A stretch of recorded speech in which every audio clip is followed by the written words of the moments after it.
حابیل کے قتل کے بعد حضرت آدم علیہ السلام اور حضرت حوا علیہ السلام بہت اداس رہا کرتے تھے اور بیٹے کو یاد کر کے گھنٹوں رویا کرتے تھے۔ حضرت آدم علیہ السلام اللہ تعالیٰ سے دعا فرمایا کرتے تھے، اے اللہ مجھے ایسی اولاد عطا فرما جو تیرے دین کو دنیا میں پھیلانے میں میری مددگار ہو اور میرے بعد دنیا میں تیرے پیغام کو عام کرے اور دنیا میں تیری وحدانیت کی علم بردار ہو۔ اللہ تعالیٰ نے اپنے پیارے نبی کی دعاؤں کو شرف قبولیت بخشا اور ایک نئے صالح بیٹے کی بشارت سے مطلع فرمایا۔ کچھ ہی عرصے بعد حضرت شیث علیہ السلام پیدا ہوئے۔ حضرت آدم علیہ السلام اور اماں حوا علیہ السلام ان کی پیدائش سے بے حد خوش تھے۔ یہ حضرت آدم علیہ السلام کے تیسرے بیٹے تھے اور اس وقت ان کی عمر 130 سال تھی۔ اماں حوا علیہ السلام نے صاحبزادے کا نام شیث رکھا۔ اس کے عربی میں معنی عطیہ خداوندی کے ہیں، یعنی اللہ کی جانب سے عطا کیا گیا خوبصورت اور خوبصورت تحفہ۔ حضرت شیث علیہ السلام حسن و جمال، صورت و شکل اور عادات و اطوار میں اپنے والد سے بہت زیادہ مشابہت رکھتے تھے۔ حضرت آدم علیہ السلام اور حضرت حوا علیہ السلام کو آپ سے بہت زیادہ محبت تھی۔ روایت میں ہے کہ دنیا میں موجود تمام انسان یعنی بنی آدم علیہ السلام حضرت شیث کی اولاد ہیں، کیونکہ حابیل تو محض چھوٹی عمر میں ہی اپنے بھائی قابیل کے ہاتھوں شہید ہو گئے تھے اور انہوں نے کوئی وارث بھی نہیں چھوڑا تھا، اور قابیل اور اس کی اولاد شیطان کے پیروکار، اللہ کی نافرمان اور کفر کے راستے پر گامزن تھی۔ حضرت آدم علیہ السلام 960 سال زندہ رہے۔ ان کی کل عمر تو 1000 سال تھی، لیکن 40 سال کم کر دی گئی تھی۔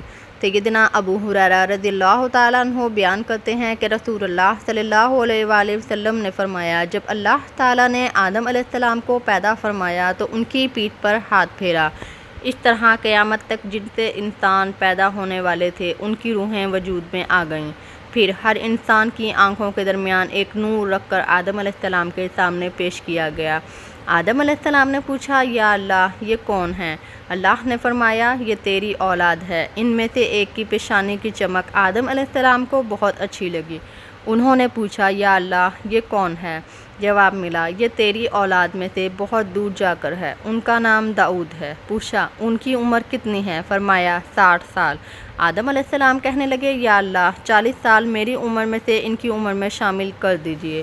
اس سلسلے میں دوسری روایت یوں آئی ہے کہ جب آدم علیہ السلام کی روح قبض کرنے کے لیے فرشتہ آیا تو وہ کہنے لگے، میری عمر میں تو ابھی 40 سال باقی ہیں۔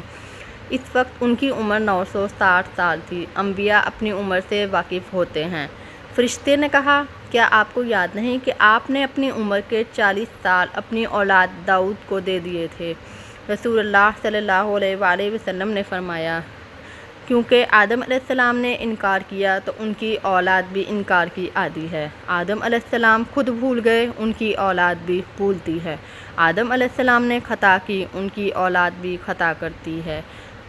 حابیل کے قتل کے بعد اللہ تعالیٰ نے آدم علیہ السلام اور حوا علیہ السلام کو اس کا نعم البدل عطا کیا۔ اس کا نام انہوں نے شیث رکھا۔ جب آدم علیہ السلام کی وفات کا وقت قریب آیا تو انہوں نے اپنے بیٹوں سے فرمایا، میرا جنت کے پھل کھانے کو جی چاہتا ہے۔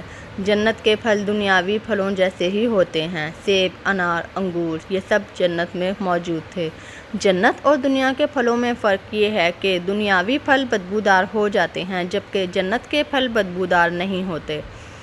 اسی طرح دنیاوی پھلوں کا ذائقہ عارضی ہوتا ہے جبکہ جنتی پھلوں کا ذائقہ ہمیشہ برقرار رہتا ہے۔ اس لیے آدم علیہ السلام نے چاہا کہ وہ جنت کے پھل کھائیں، اسی لیے ان کے بیٹے تلاش کے لیے نکل گئے۔ انہوں نے اپنے ساتھ کلہاڑے، کدالیں اور ٹوکریاں لے لیں۔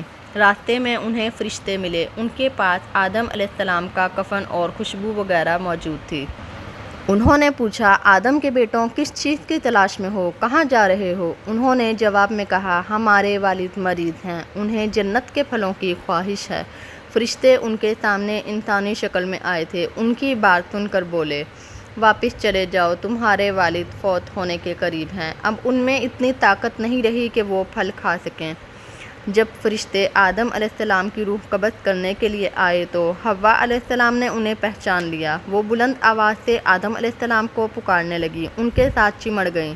آدم علیہ السلام بولے، مجھ سے الگ ہو جاؤ، پہلے بھی مجھے تمہاری وجہ سے مصیبت پہنچی۔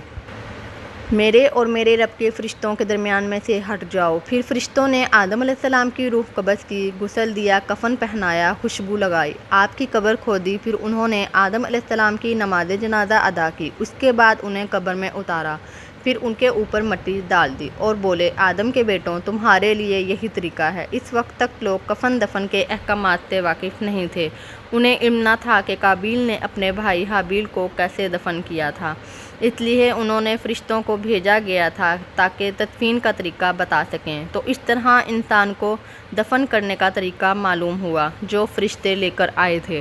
آدم علیہ السلام نے اپنے 960 سال کی مکمل زندگی میں سوائے اس درخت کا پھل کھانے کے علاوہ اور کوئی خطا نہ کی تھی۔ آپ کی وفات کے 1 سال بعد حوا علیہ السلام بھی وفات پا گئیں۔ یہ تھا ہمارے باپ سیدنا حضرت آدم علیہ السلام کا اسوہ اور سیرت طیبہ کا حال۔ اگر آپ کو ہماری ویڈیو اچھی لگی ہو تو لائک کریں، شیئر اور سبسکرائب کرنا مت بھولیے گا۔ شکریہ۔